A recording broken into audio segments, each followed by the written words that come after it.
حضرت اسماء بنت ابی بکر صدیق فرماتی ہیں کہ نبی پاک صلی اللہ تعالی علیہ وسلم نے حرم شریف میں داخل ہوئے ایام مکہ میں، مکے کے دن تھے، حضور حرم مکہ میں داخل ہوئے۔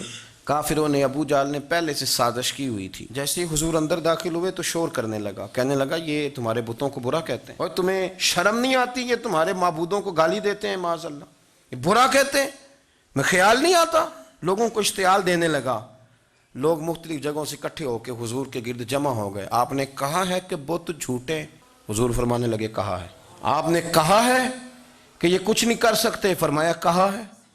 آپ نے کہا ہے یہ کوئی نفع نقصان نہیں دیتے؟ حضور فرمانے لگے کہا ہے۔ رسول کائنات صلی اللہ علیہ وسلم سے جو سوال پوچھا حضور نے بیان کیا۔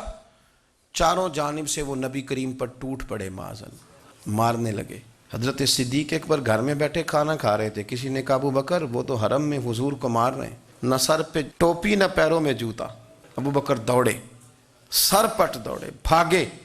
حضور زمین پہ لیٹے ہوئے تھے، وہ تکلیف دے رہے تھے۔ حضرت صدیق اکبر نے 2 کو پکڑ کے ادھر پھینکا، 4 کو ادھر پھینکا، 5 کو ادھر پھینکا۔ ایک جملہ بار بار زبان سے کہتے، ظالمو انہیں مارتے ہو جو تمہاری نجات کا سامان لے کے آئے، انہیں تکلیف دیتے ہو جو کہتے ہیں اللہ میرا رب ہے، انہیں مارتے ہو، شرم نہیں آتی؟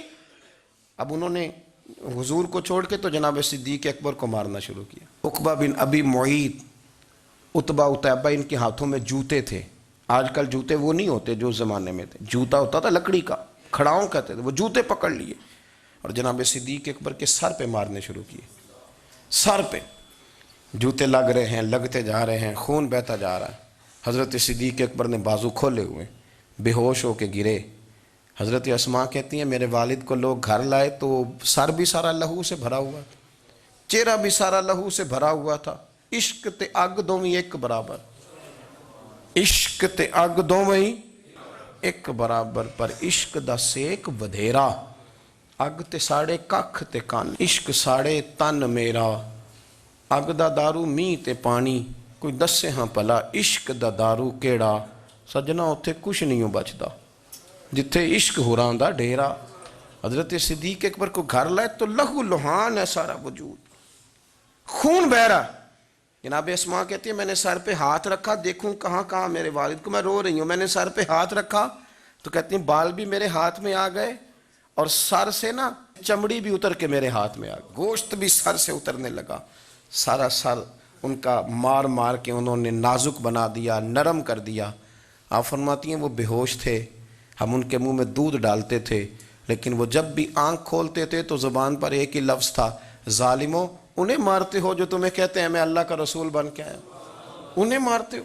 اس ترتیب سے رسول اللہ کی غلامی کی، اس رنگ میں نبی پاک سے پیار کیا، حضور کے حصے کی مار کھائی، نبی پاک کے حصے کے زخم اپنے سینے اور دل پر برداشت کیے۔ اس لیے تو میرے کریم نے فرمایا تھا لوگوں سن لو، میرے ساتھ جس نے بھی نیکی کی میں نے بدلہ دے دیا، میں نے ابو بکر کو نہیں دیا، میں ابو بکر کا ہاتھ پکڑ کے اللہ کی بارگاہ میں لے جاؤں گا، میں کہوں گا مالک اس نے بڑی نیکیاں کی ہیں، تو ہی اسے اجر عطا فرما، میں لے کے جاؤں گا، کہوں گا اے اللہ تو دے اسے اجر، اس نے بڑی نیکی کی، اس نے بڑا پیار کیا، اس نے میرے ساتھ بڑی محبت کی، اس نے بڑی غلامی۔ کچا پکا نظریہ لے کے جب لوگ دنیا میں چلتے ہیں تو اقبال کہتے ہیں، میں کہتا ہوں یہ کچھ بھی نہیں، یہ بغیر عشق کے دین پہ عمل کر رہے ہیں۔ اقبال نے پتہ کیا لفظ کا، اقبال کہتے ہیں یہ ڈھیر ہے ڈھیر، اور ڈھیر بھی خاک کا، خاک کا جو ڈھیر ہوتا ہے نا، خاک کا وہ کچھ بھی نہیں ہوتا، پھونک مارے توڑ جاتا ہے۔ اقبال کہنے لگے بجھی عشق کی آگ اندھیر ہے، بجھی عشق کی آگ اندھیر ہے، بجھی عشق کی آگ اندھیر ہے، یہ مسلمان نہیں یہ خاک کا ڈھیر ہے۔